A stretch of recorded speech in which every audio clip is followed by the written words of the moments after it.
Okay, just have to record the cloud. I gotta get the book.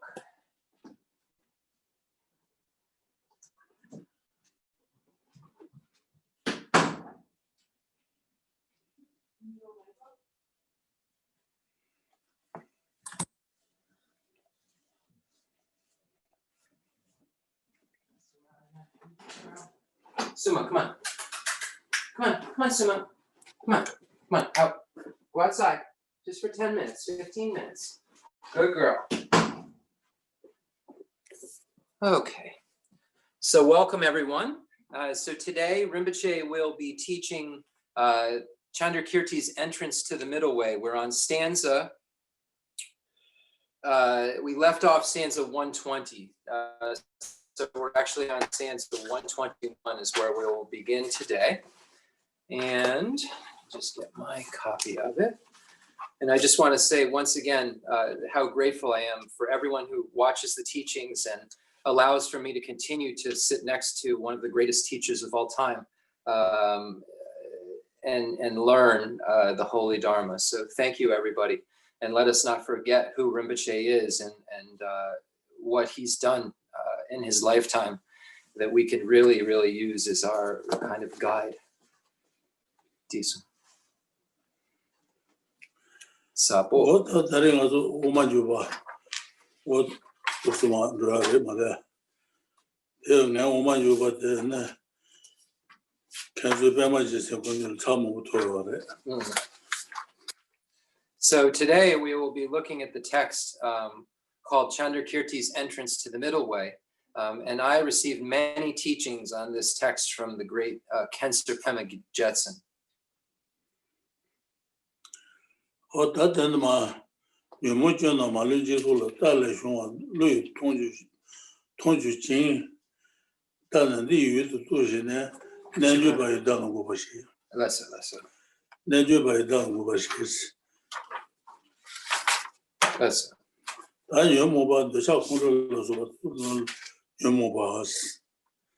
Tea joined the Chaganashi to Galas of Yomobi Jones. Dan di tu shi ne yu ba dan gu ba shi ten so zang ne da zhen di yu do mi bi yu do tu ba shi ne ne yu ba da gu res ne yu ba da tu ni tu ba ina nyu mo ba ne de re ten de bo che ga na shi do la so ne de res. So stanza 120 says, perceiving that all faults and all afflictions flow from the idea of the transitory composite and knowing that its focus is the very self, this self is what the yogi will disprove.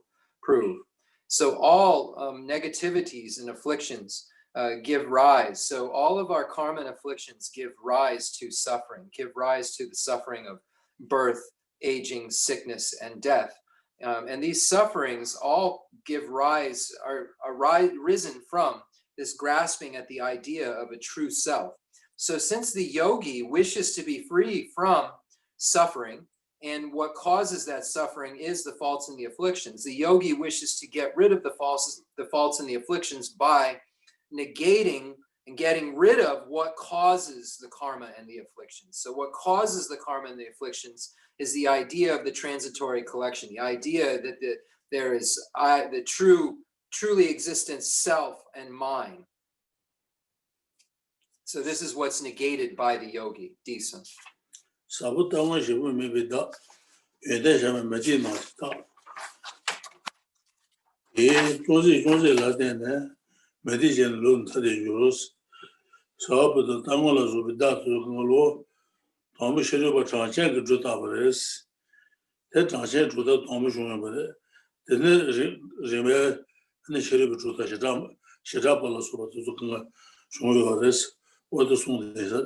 So it says non-Buddhists hold the self as what experiences, it's permanent, does not create it, is devoid of gunas and all activity. With minor variations on this single theme, the heathens separate themselves in different schools. So Rinpoche says that we begin when we look at the non-Buddhist schools with the enumerators, the enumerator schools. And the enumerator schools, it says that they hold this true self, the Samkhya tradition, and they hold this true self. And then the other non-Buddhist schools have various differentiations on this single theme of this true self. Decent.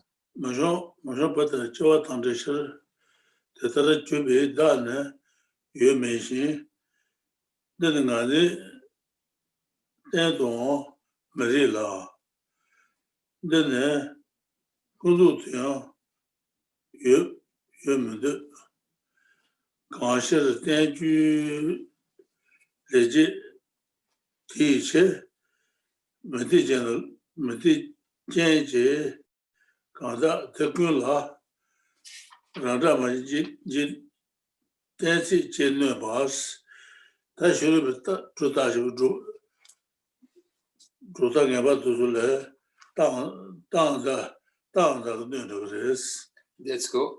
But since it, go ahead. Decent. But since it is unborn, just like the barren woman's child, the self is utterly unreal. It cannot be regarded as the base for ego clinging, for even in the relative, it cannot claim existence. So saying even conventionally, we can't claim that there is a truly existent self. It is just as unreal as the child of a barren woman, the birth. Its birth, its arisal, the arisal of true self is no more real than the arisal of a child of a barren woman. And it says, indeed, the various aspects of the self, as heathen masters teach in all their treatises, are countered by their common maxim that the self is unoriginate. Therefore, those aspects are also revealed as non-existent. So then when we look at and use correct signs to prove this various aspects of the self, they all fall. So it's saying that the various aspects of the self that are taught in treatises are negated by use of correct signs. Nene?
Jushin Tatana, Tawa, Zela Jube, Shiji Luminjoro.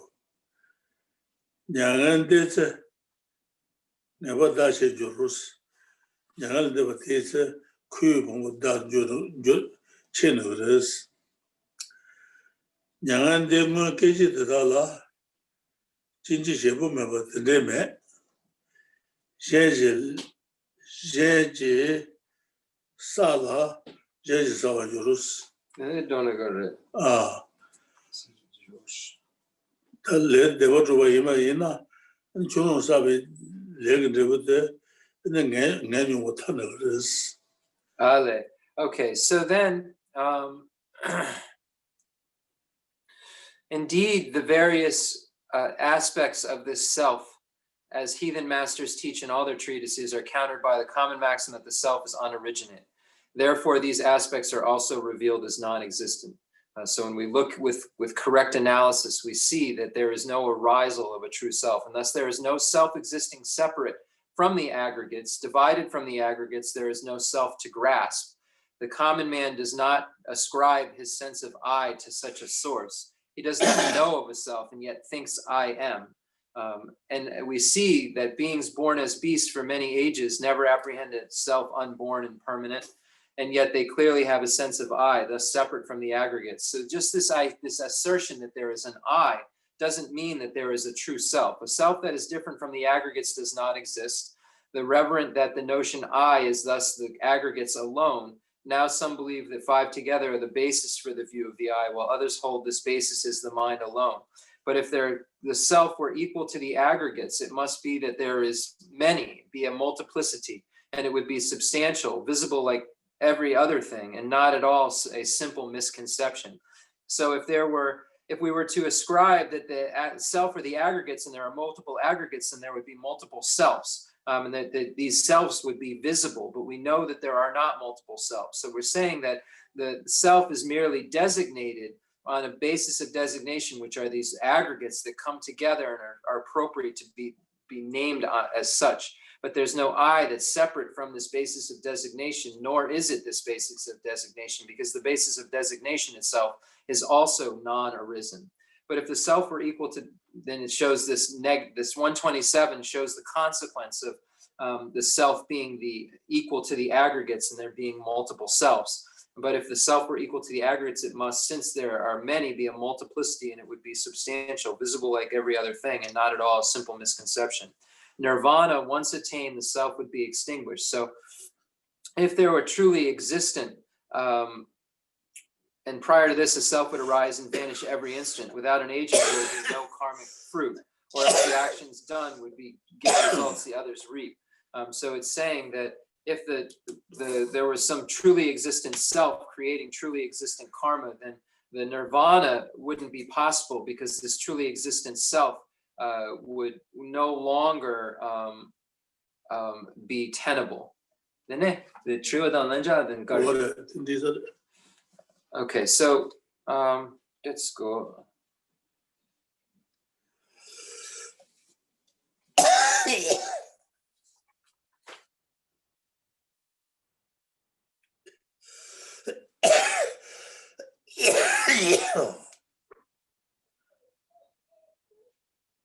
Shishina de Danny Duju, the Netsash.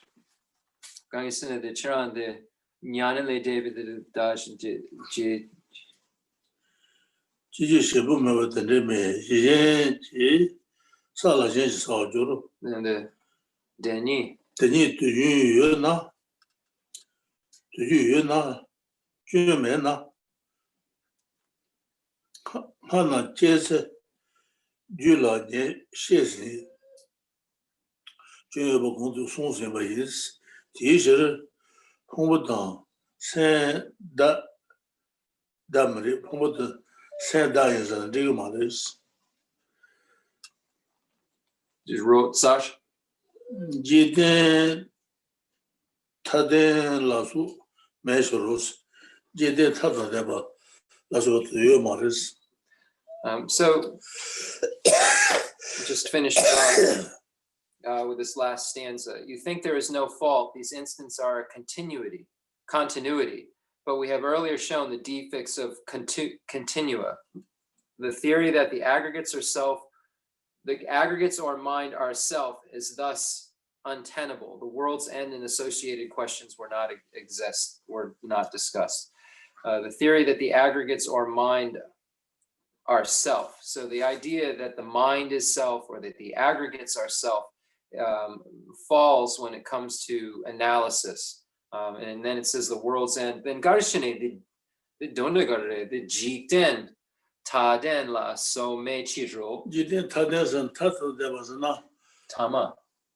the Tayoris, Toma de Neoris, Toma de Neoris, Toma Mebro, Toma Mebala, Toma de Neoris, Tasuna, Tata Devatawa. So the world, so Rinpoche is saying, I just asking about the world's end and associated questions were not discussed. So there is this beginningless idea, but this endless idea was not discussed, whether the world would end. And as questions associated with that were not discussed. So we'll end there. Does anyone have any questions?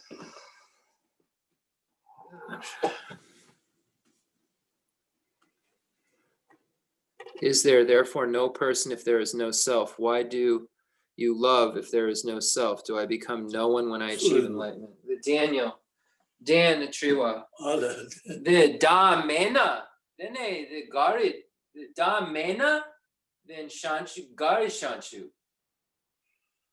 That's that the what we does message with Matu Tanya Dayoris.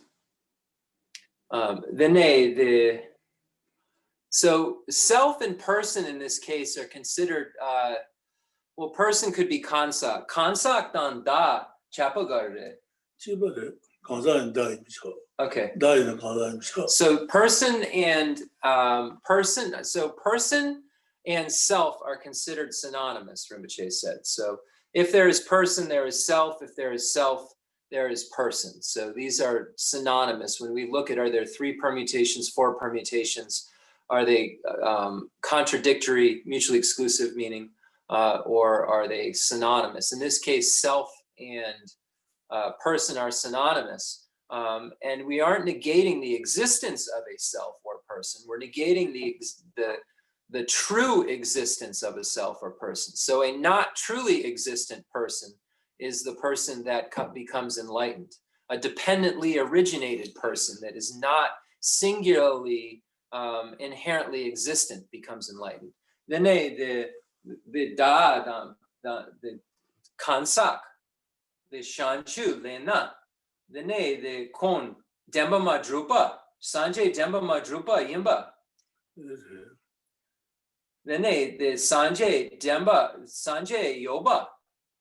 Sanje demba me, demba drupa me. Okay, so the Buddha is existent. The Buddha is also selfless. The Buddha is not truly existent because the Buddha dependently originates. The dependent origination through a collection or through causes and conditions, depending on which body of the Buddha we're speaking of specifically. But when we speak of Buddha, the Sanjay Chuchen Tapa Yimbatel. So Buddha is permanent, but all the aspects of Buddha aren't permanent. But even a permanent object dependently originates, the dependent origination through collection, a collection that comes together and then is nominally designated. So the Buddha is just a collection that's nominally designated, a collection of parts, a collection of all good parts, a collection of all virtuous parts, but a collection nonetheless. And that collection is what gives rise to what is named as Buddha. But there is no Buddha that inherently exists separate from that collection.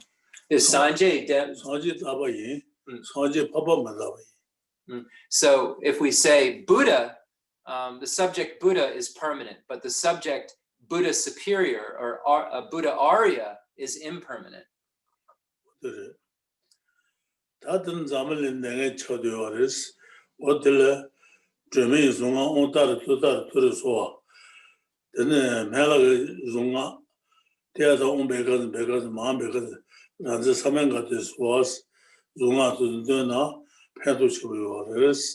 now we have the COVID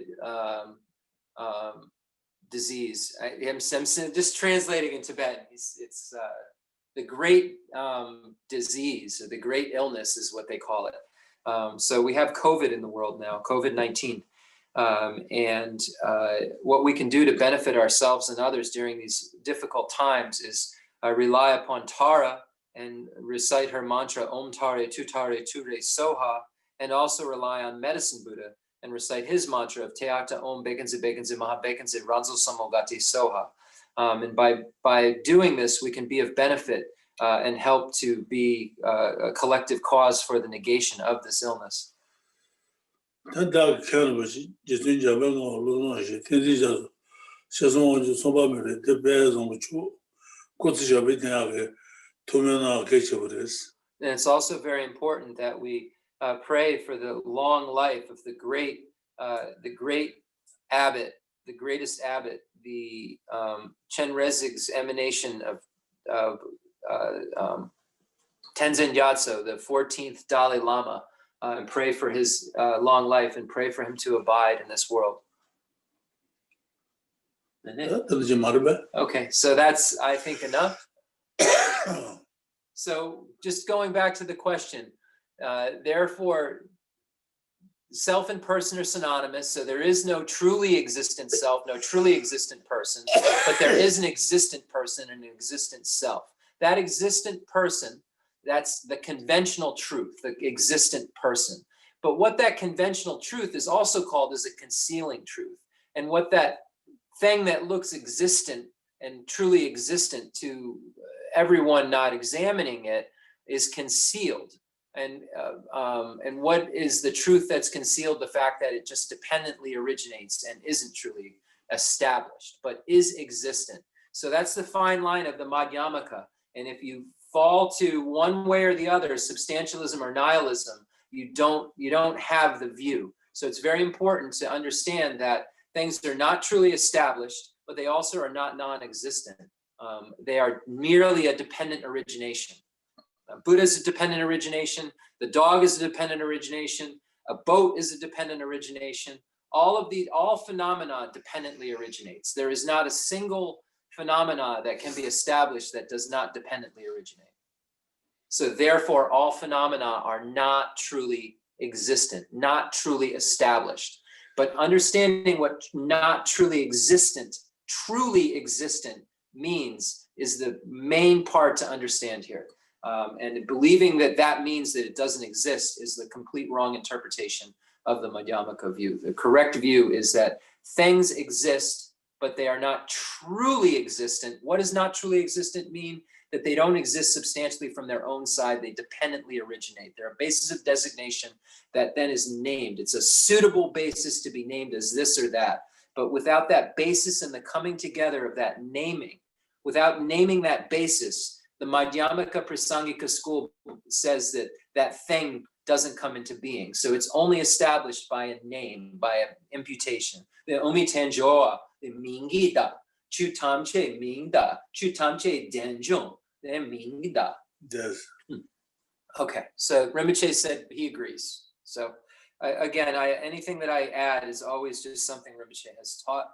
And any mistakes I make are something Rinpoche has not taught. So thank you very much. Let's do the concluding prayers because it's important that we do dedication because any virtue that we dedicate becomes a cause for our enlightenment. The fundamental ground is scented with incense and strewn with flowers, adorned with Mount Meru, the four continents, the sun and the moon. I imagine this as a Buddha land and offer it. May all sentient beings enjoy this pure realm. I dedicate whatever virtues I have collected for the benefit of the teachings and of all sentient beings, and in particular for the essential teachings of Venerable Losang Drakpa to shine forever. I send forth this jeweled mandala to you, precious Guru. I dedicate all this virtue to emulate the knowledge of the hero Manjushri and likewise Samantabhadra as well. With whatever dedication is praised as supreme by all the conquerors who traverse the three times, I also dedicate all my roots of virtue for the sake of auspicious deeds. In that pure land surrounded by snowy mountains, you are the source of all benefit and happiness. All-powerful Avalokiteshvara Tenzin Gyatso may stay until samsara's end. I pray for the long life of the precious Khensur Wandak, upholder of scriptural and realizational doctrines, spiritual friend who trained extensively in the five great philosophical texts with exceptional wisdom and perseverance. Suji Rinpoche, Kuzi Shabi Denuma.